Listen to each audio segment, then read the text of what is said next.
Hello students, next video है ये परिभाषा प्रकरण का, जिसमें हम परिभाषा आपकी संस्कृत सिलेबस की जो परिभाषा हैं उनको कवर कर रहे हैं। इसके पहले के वीडियोस में हमने इसके पहले के टर्म को कवर किया है। आज के वीडियो में हम द्रव्य से परिभाषा स्टार्ट कर रहे हैं। इसके पहले का जो वीडियो उसके लास्ट परिभाषा थी सन्निपात, संसर्ग और सन्निपात। तो द्रव्य, इसमें आपकी संस्कृत में द्रव्य, गुण, कर्म, वीर्य, ये सब परिभाषा हैं। ये बहुत अच्छे टॉपिक्स हैं पदार्थ विज्ञान के, क्योंकि ये पदार्थ के अंतर्गत आते हैं। 6 पदार्थ जो वर्णन किया हुआ है, 9 द्रव्य जो वर्णन किए, उन सब में इन सब का वर्णन आता है।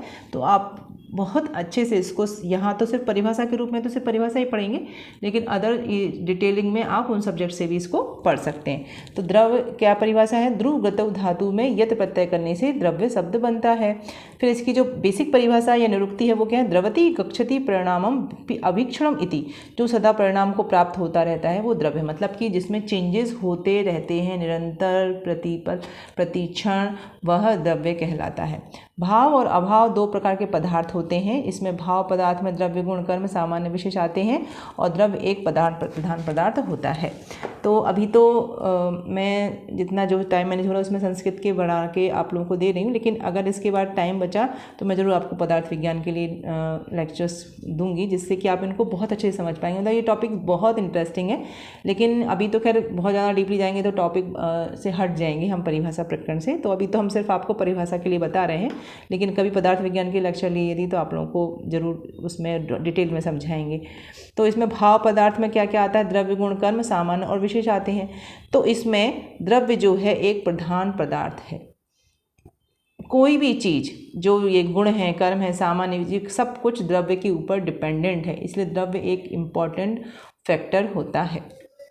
अब परिभाषाओं में अलग अलग आचार्य थोड़ा थोड़ा वेरिएशन करके परिभाषा दी है, पर मोरल ऑफ द और परिभाषा एक ही है। यत्र आश्रितः कर्म गुणः कारणम समवायी यत्र तत्रम, जिसमें कर्म और गुण समवाय संबंध से आश्रित रहते हैं वह, ये सभी परिभाषाएं आपको संस्कृत में ही याद करनी है।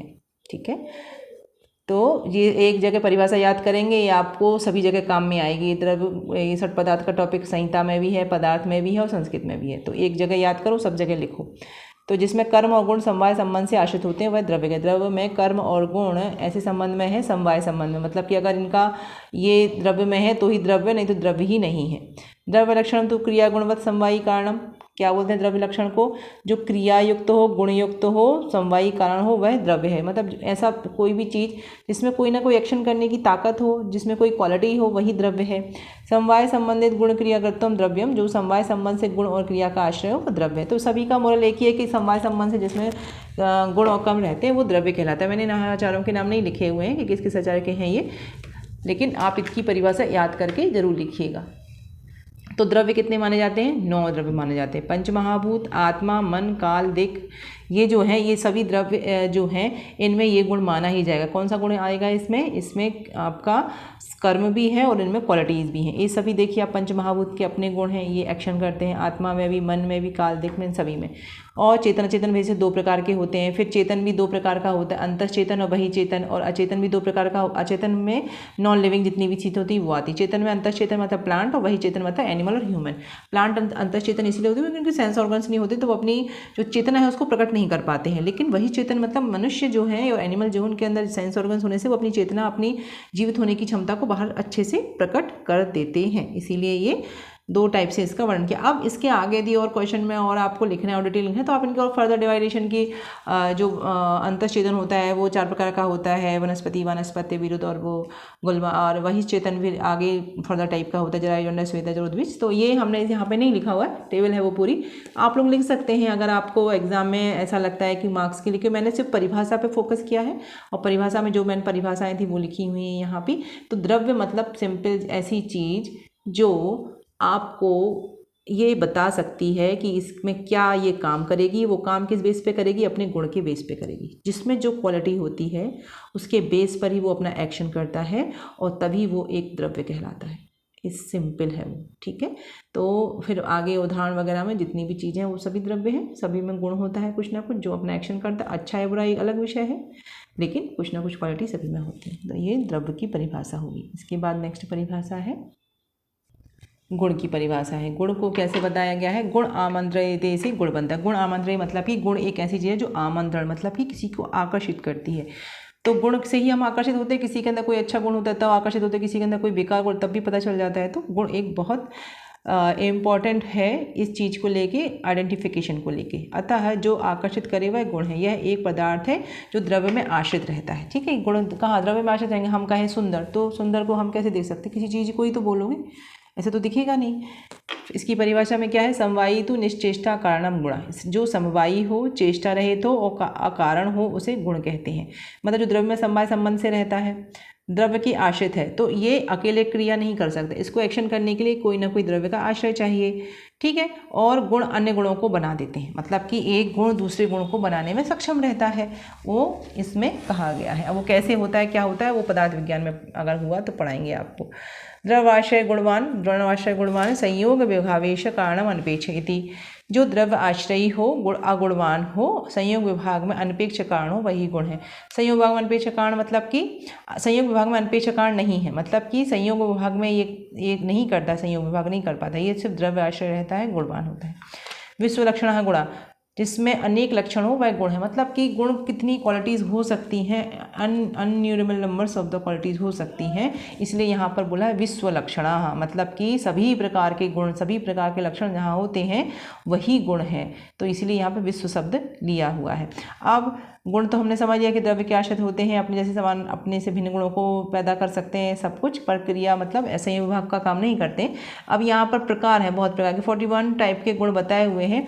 गुरुवादी गुण 20, आप इनके नाम लिख सकते हैं। महाभूत के गुण जो 5 हैं वो आप इनके नाम लिख सकते हैं। आत्मा के गुण जो है 6 वो लिख सकते हैं, और परादि गुण 10 लिख सकते हैं। पदार्थ विज्ञान में आप लोगों ने पढ़े होंगे, मैंने नहीं लिखे हैं यहाँ पर, तो सिर्फ आप नाम लिखेंगे तो और अच्छा मैटर लगेगा। मैंने यहाँ पर सिर्फ ब्रीफ करके लिख दिए, इतने नंबर के हैं। गुणों के माध्यम से ही द्रव्य अपना कार्य करते हैं। तो चिकित्सा के लिए जो अति आवश्यक है, अगर कोई हमने औषधि ली मान के चलिए, और उसमें यदि वो उसका गुण ही नहीं है उसके अंदर जो हमको चाहिए है, तो वो कोई हमारे लिए किसी काम की नहीं है। तो कोई भी द्रव्य में वो गुण होना चाहिए जो हमको जो भी एक्शन करवाना है उससे रिलेटेड, तभी जाके उसका चिकित्सा में हम लाभ ले सकते हैं। उसी के लिए लघु गुरु उष्ण तीक्ष्ण, कोई ठंडा, जिसको ठंड से बीमारी होगी तो उसको उष्ण दवाइयाँ दी जाएंगी, उष्ण गुण जिसके अंदर होगा वही दवाइयाँ हम लेंगे। तो इस तरीके से चिकित्सा में गुणों का अत्यंत महत्व है, या ये कहा जाए कि चिकित्सा बिना गुणों के हो ही नहीं सकती है ना। तो इसीलिए ये इसका नेक्स्ट टॉपिक है कि गुण क्या कहलाए जाते हैं और ये कितने प्रकार के होते हैं। नेक्स्ट है कर्म। कर्म की परिभाषा, प्रयत्नादि कर्म चेष्टितम उच्यते। किसी कार्य की संपन्नता के लिए जो यत्न किया जाता है या चेष्टा की जाती है वही कर्म कहलाया जाता है। कर्म यत्नः कार्य समारंभः। कर्म को क्या क्या बोलते हैं, कर्म बोलते हैं यत्न, प्रयत्न, कार्यारंभ, ये सभी इसके पर्यायवाची शब्द हैं। फिर इसकी परिभाषा क्या दी है संहिता में, संयोगे च विभागे च कारणम द्रव्यम आश्रितम। द्रव्य में आश्रित होने वाला ऐसा द्रव्य पदार्थ जो संयोग और विभाग में कारण होता है। संयोग मतलब कॉम्बिनेशन, विभाग मतलब सेपरेशन। किसी भी चीज़ को जोड़ना और किसी भी चीज़ को अलग करने का जो विभाग है, जो काम है, वो किसके पास है, कर्म के पास में है। फिर है एक द्रव्य अगुणम संयोग विभावेश अनपेक्ष कारणम इति कर्म लक्षण। मतलब क्या है, जो द्रव्य में है पर इसमें कोई गुण नहीं है, ये गुण वाला नहीं होता है, ये क्रिया वाला होता है। गुण रहित है, संयोग विभाग में स्वतंत्र कारण है, इसको किसी की हेल्प की जरूरत नहीं है, यह कर्म का लक्षण होता है। तो इस तरीके से कर्म क्या हुआ, कर्म द्रव्य में आश्रित रहता है, ये कोई गुण नहीं होता है, ये एक्शन ओरिएंटेड होता है। तो एक्शन करने के लिए इसे किसी की लेकिन आवश्यकता। कर्म कितने प्रकार का बताया, 5 प्रकार का, उत्क्षेपण, अवक्षेपण, आकुंचन, प्रसारण और गमन। उत्क्षेपण ऊपर नीचे, सिकुड़ना, फैलना, चलना, ये सब इसकी क्रियाएं हैं। कार्य को आरंभ करते हुए द्रव्य को पुनः पुनः संयोग विभाग में जो कारण हो। कर्म सदा द्रवाश्रित रहता है, जिस द्रव्य से जो द्रव्य उत्पन्न होता है उस द्रव्य से संयोग और पूर्व के जन्म से वियोग हो जाता है। यदि कोई चीज़ कहीं जाके जुड़ रही है तो उसके पहले वो जहाँ भी अटैच थी वहाँ से अलग हुई और फिर दूसरी चीज़ में जुड़ी, तो पहले की चीज़ से तो उसका वियोग हुआ, सेपरेशन हुआ, तभी तो जाके वो दूसरी चीज़ में अटैच हुई, वहाँ पे उसका संयोग हुआ। तो वही यहाँ पे बता रहे हैं कि एक ही एक्शन में संयोग विभाग दोनों हो जाते हैं। चिकित्सा में कार्य कर्म चिकित्सा रोग को दूर किया जाता है। द्रव्य अपने कर्म से रोग का जन्य विषमता है जो उसको समावस्था में लेके आता है। दोषों के अंदर जो विषमता आई होती है उसको सम करने में कर्म बहुत हेल्प करता है, कि वहाँ पर जो संयोग विभाग के माध्यम से जो चीज़ जहाँ से हटनी चाहिए वहाँ हटा देते हैं, जो चीज़ जहाँ आनी चाहिए वहाँ पर हो जाता है। तो द्रव्य में गुण भी है, गुण से उसमें कर्म भी है, तो द्रव्य में एक्शन होता है और उसका हम चिकित्सा में लाभ लेते हैं। तो इस तरीके से ये कर्म की यहाँ पर परिभाषा है। नेक्स्ट है सामान्य। सामान्य विशेष सिद्धांत है जो उसका है सामान्यम एकत्वम तुल्यार्थ ही सामान्यम। एकत्व करने वाला सामान्य मतलब जो सिमिलरिटीज रखने वाला है वो सामान्य कहलाता है। तुल्यार्थता जहाँ पर एक जैसी तुलना, मतलब तुलना नहीं है यहाँ पर, कंपेरिजन नहीं, तुल्यार्थता। तुल्यार्थता मतलब कि एक जैसा जहाँ पर हो, एकीकरण की जहाँ बात हो वहाँ पर हम सामान्य बोलते हैं। तो क्या है, एकत्व करने वाला सामान्य। सामान्य वह पदार्थ है जो वस्तु में एकत्व एकीकरण स्थापित कर उसकी वृद्धि करता है। मतलब सामान्य से ही किसी चीज़ में वृद्धि हो सकती है। सर्वदा सर्वभावानम सामान्यम वृद्धि कारणम सर्वदा सर्वस्मिन काले नित्य के अवस्थे चा। सभी भावों में वृद्धि का जो कारण है वह सामान्य है। जो जिसके समान होता है उसके समान उसकी तुल्यता होती है। और सामान्य जो है वह नित्य है। किसी दोष धातु की कमी होती है उस स्थिति में समान द्रव्य गुण कर्म के प्रयोग से उसकी वृद्धि हो जाती है। तो चिकित्सा में जब भी शरीर में किसी भी दोष का क्षय हो जाता है या धातु का क्षय हो जाता है और अगर हमें उसमें वृद्धि करनी है तो हम किस सिद्धांत से करेंगे, सामान्य के सिद्धांत से करेंगे। अब वहाँ पर सामान्य का कथन 3 तरीके से एप्लीकेबल हो सकता है, द्रव्य सामान्य, गुण सामान्य और कर्म सामान्य। ये सभी चीज़ें, ऐसा नहीं है कि सब द्रव्य सामान्य ही तरीके से चलेंगे। गुण सामान्य का मतलब होता है कि, चलिए अभी मैं समझाई देती हूँ। द्रव्य सामान्य मतलब क्या, समान द्रव्यों के मेल से जब द्रव्य की वृद्धि होती है तो वह द्रव्य सामान्य कहलाता है। जैसे मांस खाने से मांस की वृद्धि हुई, मतलब वहाँ पर सीधा जिस चीज़ की वृद्धि करनी बिल्कुल वही प्रोडक्ट को आपको यूज़ कर देना है। गुण सामान्य क्या है, गुण के द्वारा पदार्थ की वृद्धि होती है। जैसे कि जो पदार्थ आपको वृद्धि करना है उसके समान गुण वाली द्रव्य आपको यूज़ करनी है। जैसे क्षीर और दत्त लेने से शुक्र की वृद्धि होती है। फिर कर्म सामान्य मतलब क्या, उस कर्म को करना है जिसके परिणाम स्वरूप उस पदार्थ की वृद्धि हो। एक स्थान पर बैठे रहने से कफ वृद्धि होगी क्योंकि कफ के लिए स्थिरता जरूरी होती है।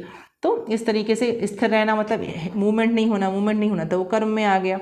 तो जहाँ जिस चीज़ का डोमिनेंस हो, द्रव्य सामान्य में द्रव्य का डोमिनेंस है, ठीक है, उसमें भी मांस में भी गुण ही है और वो कर्म ही कर रहा है तभी जाके मांस की वृद्धि हो, लेकिन डोमिनेंस किसकी, द्रव्य की है, क्योंकि वो मांस की जैसे मांस यूज हो रहा है। गुण सामान्य में क्या है, गुण की डोमिनेंस है। इसका मतलब ये नहीं है कि वहाँ पर द्रव्य का अस्तित्व खत्म होगा, द्रव्य में ही तो कोई गुण होगा, तो लेकिन वहाँ पर जो काम हो रहा है वो गुण के माध्यम से हो रहा है। फिर कर्म सामान्य में कोई द्रव्य यूज़ नहीं हो रहा है, वहाँ पर आप बैठ रहे हैं, आप चल रहे हैं, वो कर रहे हैं, इस तरीके की चीज़ें हो रही हैं, तो वहाँ पर जो प्रभाव आ रहा है वो किसी न किसी तरीके से वृद्धि के रूप में आता है, तो वहाँ पर कर्म सामान्य हो जाता है। तो इस तरीके से ये एक सामान्य का नियम है। तो इस वीडियो में हमने 4 परिभाषाओं को लिया, द्रव्य, गुण, कर्म और सामान्य।